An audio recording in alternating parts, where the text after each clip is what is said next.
There's a pretty one, Ulysses.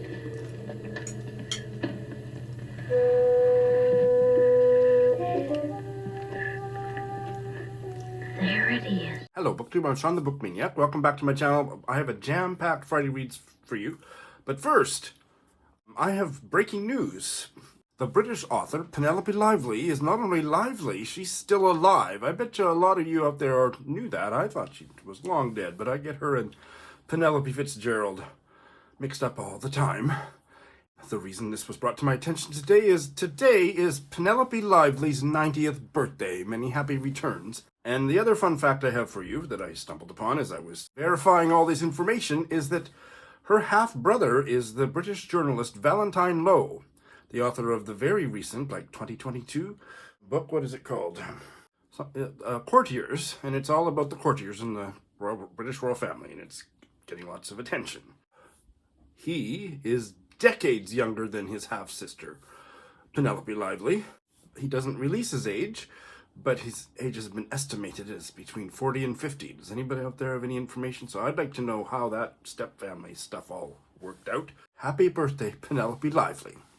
And then, next, I would like to welcome 2 new patrons in the past week to my Patreon club.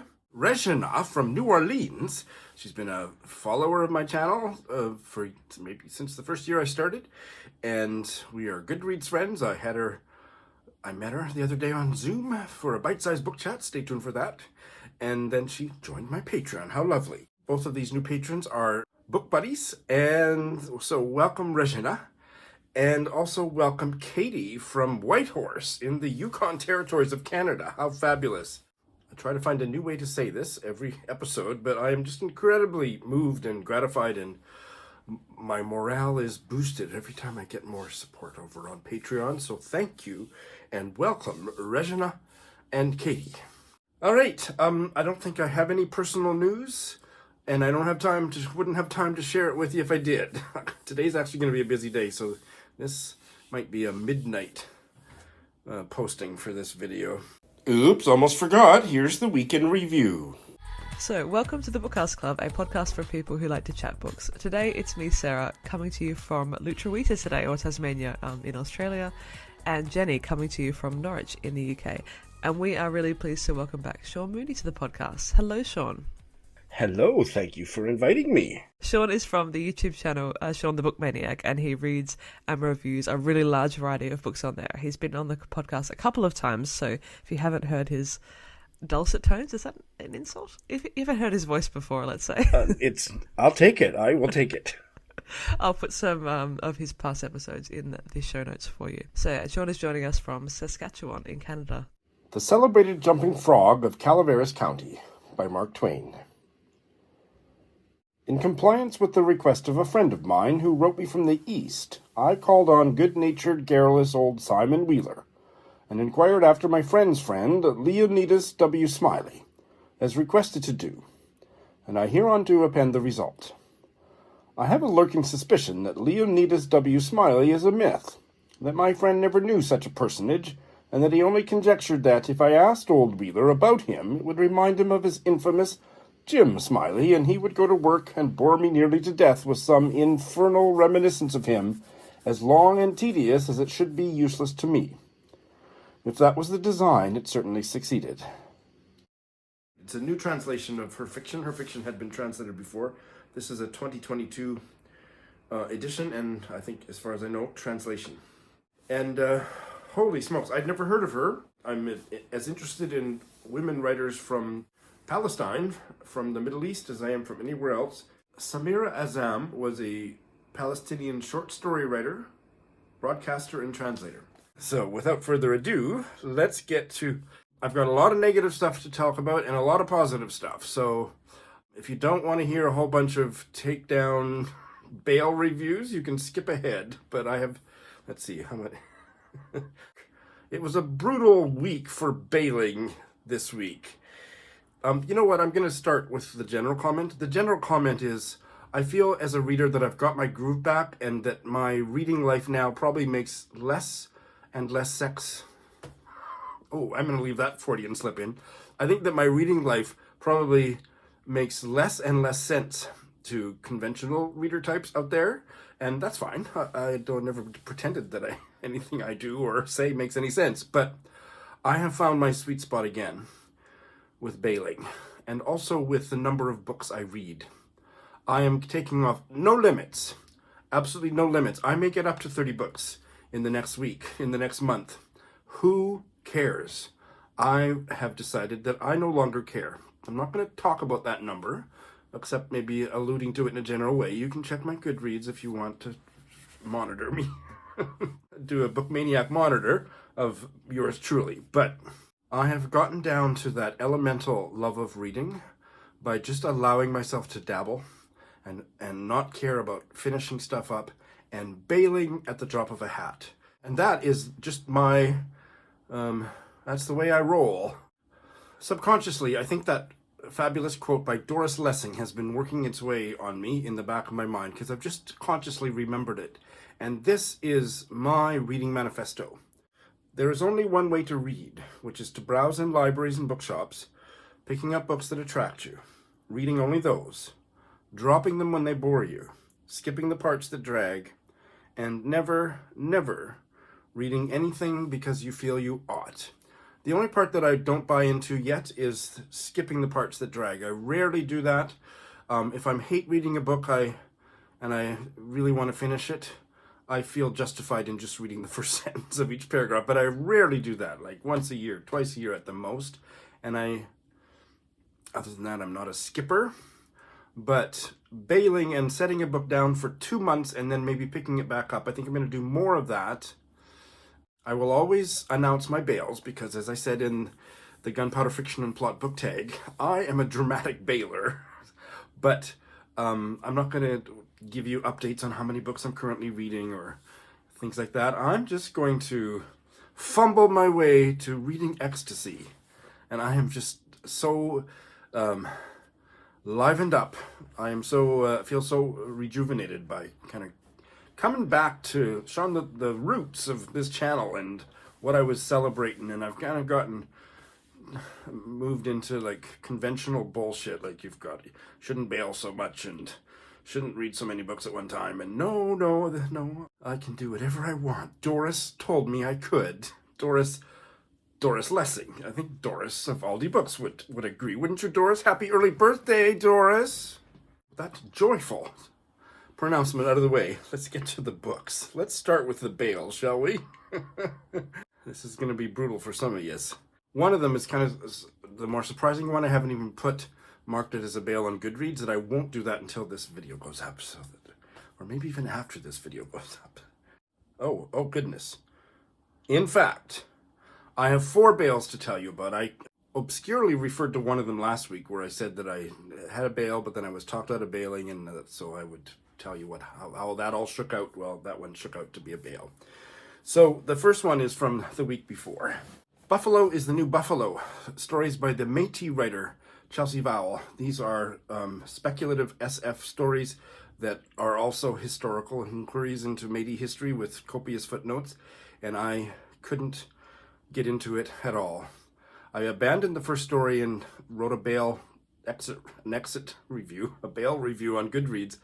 And then my dear friend Lindy, who likes this book a lot, loves it, I think, she said, Sean, the next story, the other stories are not quite like that. You should give at least one more story a try. I didn't like it either. I didn't think that she's not a fiction writer. I mean, obviously, when I make pronouncements like she's not a fiction writer, what I'm saying is I don't like the way she writes fiction, and that is a purely subjective opinion. I'm not always going to choose my words carefully because I'm Sean the Book Maniac, but I didn't like the writing at all, and I hated the science fiction speculative. Oh, it's just gross.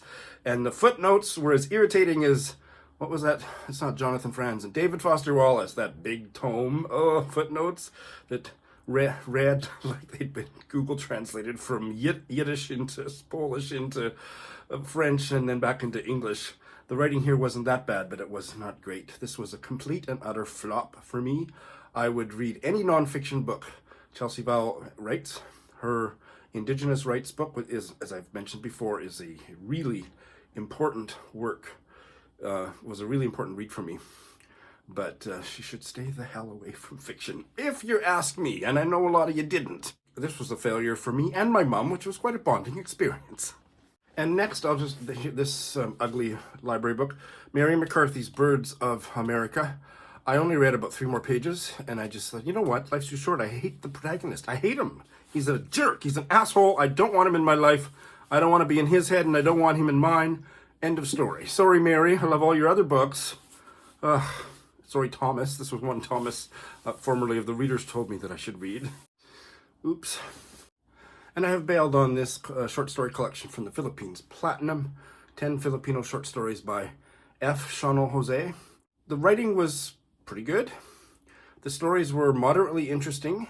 The straight male gaze just made me woof my cookies. So I started the 4th story and said, I can't read another story about a man evaluating a woman's body and trying to be kind to her in spite of his sexual urges. I mean, the trying to be kind part was okay, but it was just such a conventionally heterosexual male bullshit. What does Michael Sharapa call it? Hetero nonsense. Just, so no. And finally, I mean, in a way, this isn't going to be a big shock, because I think more shocking was the fact that I actually tried it. I tried it all the way to about 75%, and I am relieved to be abandoning The Trees by Percival Everett. Oh, I hated it so much. I mean, it started out funny, and the stylization of the prose was interesting and entertaining. And then when it started to get a little bit serious for a paragraph here and a sentence here, spread over 10 pages of kind of nonsense about race in America, captured my imagination. And then it just became like a broken record, spinning its wheels. And the plot point about, and nobody, it's not a spoiler to say that one of the main plots is that there's murder where there's the white person's body and a black man's body, and the black man is holding the testicles of the white man. And that just got repeated to the point where it was just stupid. I couldn't take it seriously, and it was so long. It was a short story's worth of story, maybe. So glad that's off my plate.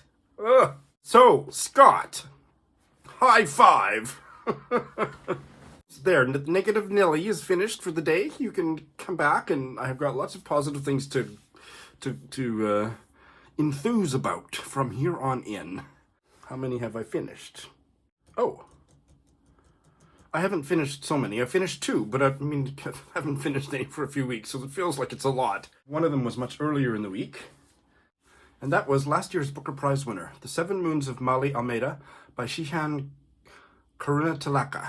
Oh, I love this. This is the on-shawniest book that I have loved in a 5-star way in recent memory.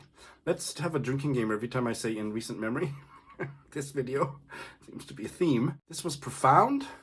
It was deeply entertaining. It was incredibly well written.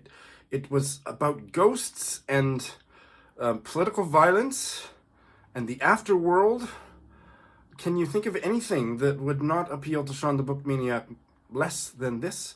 I was absorbed from the first chapter and loved it right through to the end. It has rewired my brain as a reader, in fact. This has been a bit of an evolution for me, but this book was so intensely ghost-centered and kind of, in a way, spirituality. Like most of the characters, certainly the main character, Maali Almeida, was agnostic or an atheist or whatever. But the sense of an afterlife and the sense of ghosts and ghouls and all that, it actually opened something up in my thinking and my emotions about all that stuff. And I think I'm going to read differently about those topics, especially ghosts, because it was so ingenious the way he, in the cosmology of this book, or the universe of this book, I just thought, and it was really entertaining, fast-paced, and just absurdly interesting, and absurd and interesting. I can't believe how much I love this book. Had a lot of serious things to say about politics and the political struggles, and I don't know about the author's own personal views. But one of the things the book seems to really be saying is that, yes, there are legitimate political disagreements, in this case between Tamils and Sinhalese in Sri Lanka, but human beings being what they are, everybody is a fuck up. There's nothing that's going to happen in Ghostland or the other life that's going to be as scary as what human beings do to each other, and you can't really usually hold one side up in a political or a military conflict as being more honorable than the other. It just is the nature of the beasts. And that is rather pessimistic, but yet there was a tension in the book between that cynicism and opposing views that just vibrated in me as I was reading the book. It's just incredible, absolutely incredible. The booker chose good again. And just an hour or two ago, I finished the Giller Prize winner from last year, The Sleeping Car Porter by Suzette Mayr. And, I can't find that anybody on BookTube has done a full review of this, so I'm going to do a full review, just because it deserves multiple full reviews. I would say it's probably, or at least temporarily, my favorite Canadian novel. The most Canadian of my favorite Canadian novels. It's so Canadian. This book does not address the Indigenous issues in Canada, except that it occurs on a train across Canada in 1929, and so a priori, Oh, look at that headline. The International Criminal Court has issued an arrest warrant for Putin. Yes! They were in Canada investigating Indigenous issues, and I was really pissed off they didn't arrest any of our leaders. But Putin certainly is the worst of the worst. But a priori, the displacement of Indigenous peoples in Western Canada, especially to make the coast-to-coast railway possible, to join the two parts of Canada in the 1870s or whenever it was built on genocidal displacement of Indigenous peoples. That's not directly addressed, but this is about a gay black streetcar named Desire, streetcar porter, sleeping car porter on a cross-country train, and he's sleep-deprived and closeted and worked to the bone as if he were enslaved, controlled by the management in just the most evil ways. Like if passengers steal a towel, it has to come out of his pay. If any passenger complains, there's no questions asked. He just gets docked, demerits, and after a certain number, he can just get fired summarily. And this too, it came along in my life at just the right time, because there is a surreality, a surrealness to part of his experience, which I think is mostly explained by the fact that he was catatonic with sleep deprivation, starts kind of hallucinating, and that all was fascinating in the way that it depicted race and sexuality and class on a cross-country train trip. It was just panoramically, quintessentially Canadian in a way that really engaged me politically, aesthetically, and emotionally. I loved it with all my heart. Stay tuned for my review.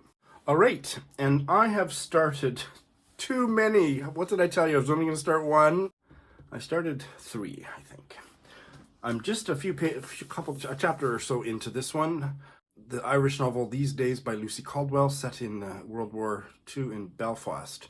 And it opens with a really harrowing chapter about the first time that Belfast was bombed and just the experience of one particular family.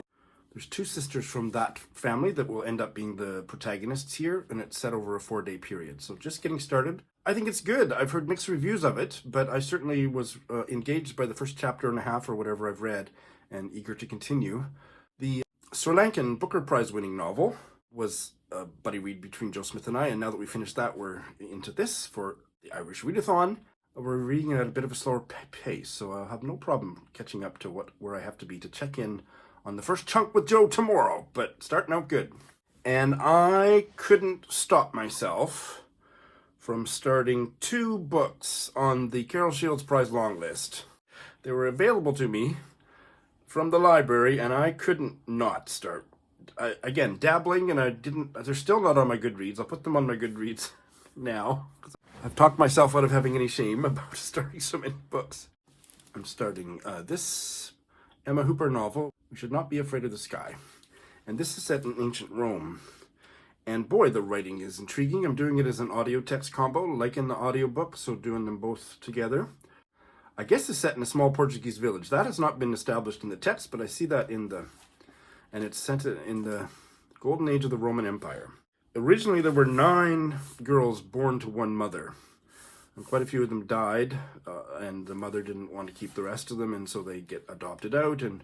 And there's something about lemons in ancient Rome, like it's treated in these early chapters as if the fruit has just been introduced to this part of the world. So I haven't Googled it yet or asked ChatGPT to explain it, but that seems to be, well, there's no lemons on the cover, but certainly lemony color.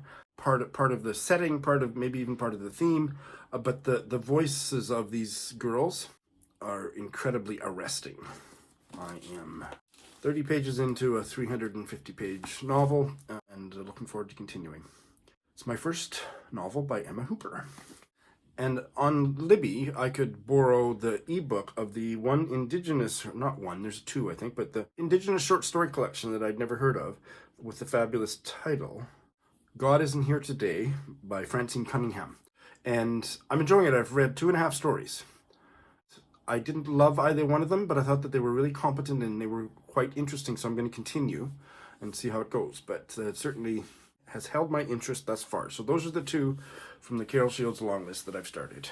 So now I'm going to tell you what I'm going to start in the coming week. And I think this will be, well, Sean, I'm going to say something that'll probably contradict next week, but you've come to expect that over time, haven't you? After this, what I start this week, I'm not going to start anything for the rest of the month because I have 2 big readathons. Stay tuned for those TBR videos. Probably at least one of those videos will be in the coming week. I ordered a book that at the end of December so that I would have it in lots of time to include it in my Readathon, Welsh Readathon TBR, and it didn't arrive. It didn't arrive from Blackwell's. And so finally, after, I don't know, 2.5 months or whatever it was, I said, it hasn't here. They refunded me the money, and 4 days later, it arrived in the mail. So I've paid them for it. Not again, but I was honest and I paid them for it. And this is a collection of short stories by a early 20th century woman writer from Wales, Dorothy Edwards. Rhapsody and Other Stories. I didn't think it was going to be so chunky. I thought it was going to be tiny. But anyway, I love the cover illustration. And Dorothy Edwards was a very well-educated young woman. This was originally published in 1927 and then a novel the next year. And she was living in Vienna, Florence, and London at that time. Then she came back to Wales to look after her widowed mother. And her creativity dried up and she took her own life in 1934, aged 31. And just because book, because I need a constant stream of those in my life. I don't want all my reading to be tied to readathons or prearranged buddy readings. It's not exactly that I'm reading this based on a recent bite-sized book chats. It's the other way around. I bought this book and wanted to get a bite-sized book chats done before I started it. So, does that make sense? Do you care? And that is this lesbian American novel with fabulous cover and title, Big Swiss by Jen Beagin. I had a bite-sized chat with Hunter of Instagram fame. His Instagram is Shelf by Shelf. What an animated, delightful guest he was. About this novel, which he's already staked a claim for it to be his top read of 2023. We had a spirited chat about it. I'll put a link to that bite-sized book chat episode in the show notes. I had already bought the novel, and here I am going to be diving in. It's a wacky premise. A woman who's a transcriptionist or something, she transcribes therapy sessions. She must have had to sign umpteen confidentiality agreements in order to get this job, and then proceeds to violate them because she gets a crush on one of the clients that this therapist is analyzing, and the plot ensues. I'm going to preview the audiobook, and I may do this as an audio text combo as well. And I left one of my buddy readers extraordinaire, Heidi of My Reading Life, in the lurch because I bailed on the Chelsea Vowel book. She's enjoying it because she likes genre fiction, and it's working better for her than it just did for me because it didn't work for me at all. But in the meantime, we're going to start a new buddy read, And this is to get a head start on People April, which is a fabulous new readathon co-hosted by Roz of Scallydowling About the Books and Elizabeth of Bokens and Books. This is a fairly chunky, maybe not chunky, but it might be a little bit dense biography that we had already put on our list of potential buddy reads for the year, and so we are going to do it now so that we can read the bulk of it and perhaps finish it in April for People April. People April is a readathon where you read biographies, autobiographies, letters, anything about people that's nonfiction, which is pretty wide, gives you a wide array of choices, genre-wise. So here is this biography of Ivan the Terrible, Tsar of Russia. I studied Russian history as an undergrad, kind of specialized in it. Thought I might actually go on and do grad studies in history, but couldn't learn the language. Didn't have enough motivation to learn the language, so that didn't go very far. But I remember learning about Ivan the Terrible, and he was terrible. Somehow, I can't remember if it was a video that I watched on Olive of a Book Olive's channel, but that she was fascinated by Ivan the Terrible. She's a big Russophile. Maybe that word is not the appropriate word to use in this era, but she's interested in Russian literature and history. And I asked her for a recommendation about Ivan the Terrible, and she recommended this old one. I think it was originally published. I didn't say the writer's name because probably my French pronunciation is even worse than my English pronunciation. How the hell do you pronounce his name? I know it's Henri. Oh, I didn't know he was a Russian-born French author. He died in 2007, almost 100 years old. Henri Troyat. Henri Troyat. Is that right? I don't always trust what I find online, but it's usually something better than I could come up with. Probably English-speaking people might pronounce it Troyat. And this biography that is translated from the French by Joan Pinkham. The translation is from 1984. Originally published in French in 1982. Ivan was terrible. I hope the book isn't. All right, so do you think that's enough? Just maybe embracing the chaos is my new reading mantra. Let's see how that goes, shall we? Thanks for watching.